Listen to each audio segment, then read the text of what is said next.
Good evening दोस्तों। स्वागत है आपका मेरे चैनल में गोल्स फ्रेंड। आज मैं आपके लिए लाया हूँ जंगलों की 3 डरावनी घटनाएं जो कि बिल्कुल सच्ची हैं। तो आशा करता हूँ आपको ज़रूर मज़ा आएगा। स्टोरी 1। मैंने ये स्टोरी आज तक किसी से भी शेयर नहीं की, इस डर से कि लोग मुझे पागल समझेंगे। ये घटना तब की है जब मैं 13 साल की थी।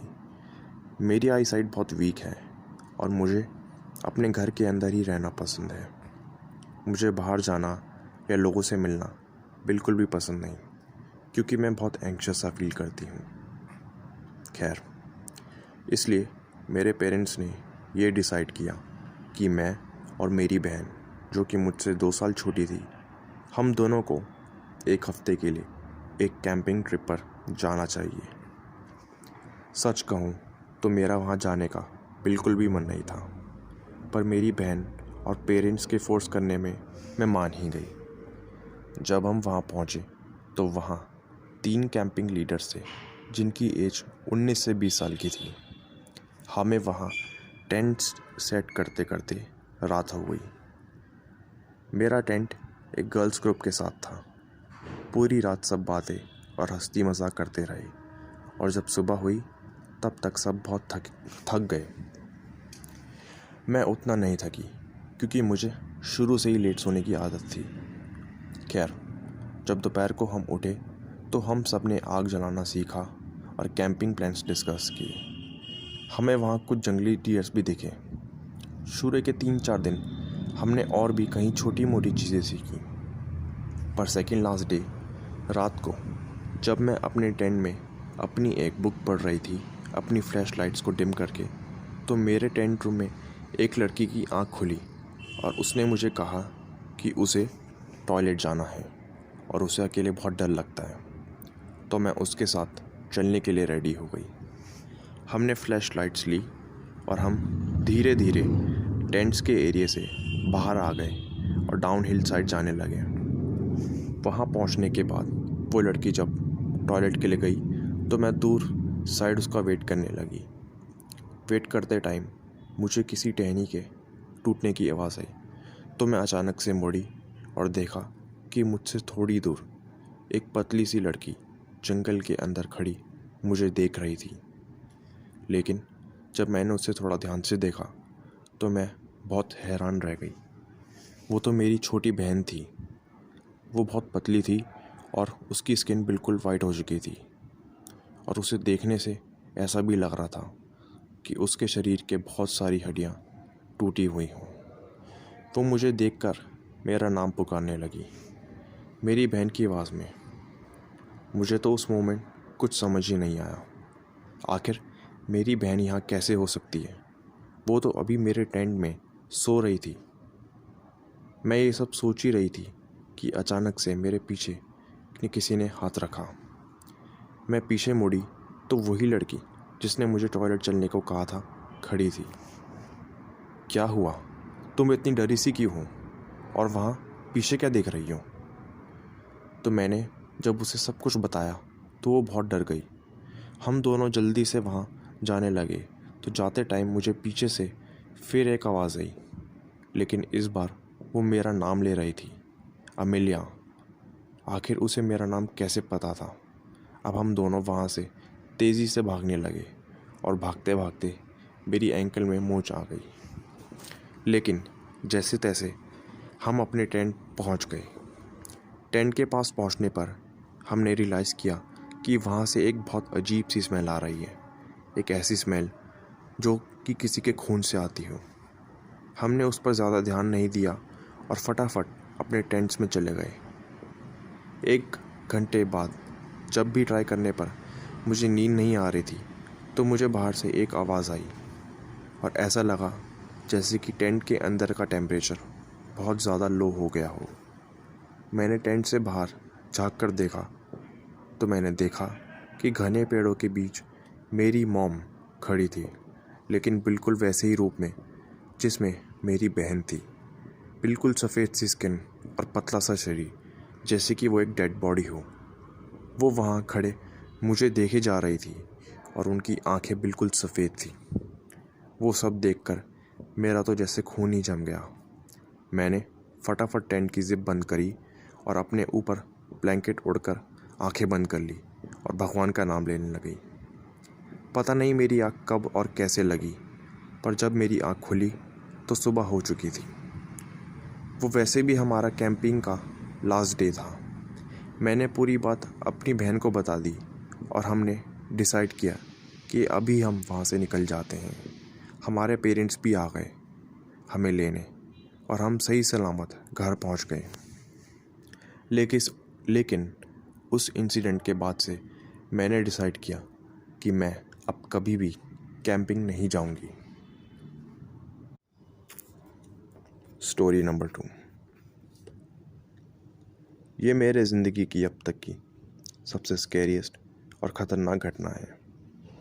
वो 2002 का टाइम था जब मैं आयरलैंड के रूरल एरिया में रहता था। वैसे तो मैं आयरलैंड के वेस्टफोर्ड सिटी से हूँ और शुरू से ही शहर में पला बड़ा हूँ। मैं कॉलेज स्टूडेंट था वेस्टफोर्ड की यूनिवर्सिटी में। मैं वहाँ सॉफ्टवेयर इंजीनियरिंग पढ़ रहा था।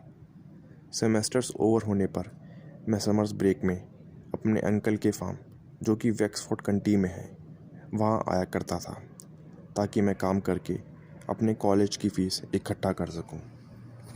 मेरे अंकल बहुत ही शांत और सिंपल स्वभाव के थे। मैं अपने अंकल और अपने 2 कज़न्स के साथ खेत में जुताई का काम किया करता था। मुझे वो काम इतना पसंद तो नहीं था, लेकिन मेरे अंकल मुझे हफ्ते के 200 यूरोस दे देते थे। एक दिन काम पूरा करने के बाद मैं अपने कज़न्स के साथ पिकनिक बेंचेस पर बैठकर खाना खा रहा था। हम सब बातें कर ही रहे थे कि अचानक मेरी आसमान में एक चीज़ पर नज़र पड़ी। वो देखने में तो बिल्कुल एक ब्लैक ईगल के जैसी थी, लेकिन वो बहुत बड़ी थी। मैंने बहुत सी वल्चर्स एंड ईगल्स देखी हैं और मैं ये भी जानता हूँ कि वो यूजुअली बहुत बड़ी होती हैं, पर यह तो कुछ ज़्यादा ही बड़ी थी। मैंने अपने कज़न्स को आसमान की तरफ इशारा किया तो उन्होंने जब ऊपर देखा तो वो दोनों तो जैसे सुन ही पड़ गए। उन्होंने बताया कि ये कोई ईगल नहीं बल्कि पूका है। पूका? आखिर ये क्या चीज़ है? मैंने अपने मन ही मन सोचा। मेरे कज़न पैट्रिक और सैम जल्दी से वहाँ उठे और एक कॉर्न की बड़ी सी बोरी लाने लगे। जब मैंने उनसे उस बारे में पूछा तो उन्होंने बताया कि ये एक पूका है। ये एक ऐसा जीव है जो कि एक ब्लैक ईगल के शेप ले सकता है। और तो और ये रात को जंगल में लोगों को एक इंसान बन के अपने पास ले जाता है और फिर उन्हें ख़त्म कर देता है। पैट्रिक ने मुझसे कहा कि अच्छा हुआ हमारे पास ये कॉर्न की बोरी थी, नहीं तो आज शायद हम तीनों में से एक बंदा ज़िंदा नहीं बचता। मैं नहीं जानता कि इस बात में कितना सच और कितना झूठ है। मैंने अपनी लाइफ में इतनी बड़ी बर्ड आज तक नहीं देखी। उसकी लेंथ एंड टू एंड बताऊं तो वो कम से कम 50 फीट चौड़ी थी।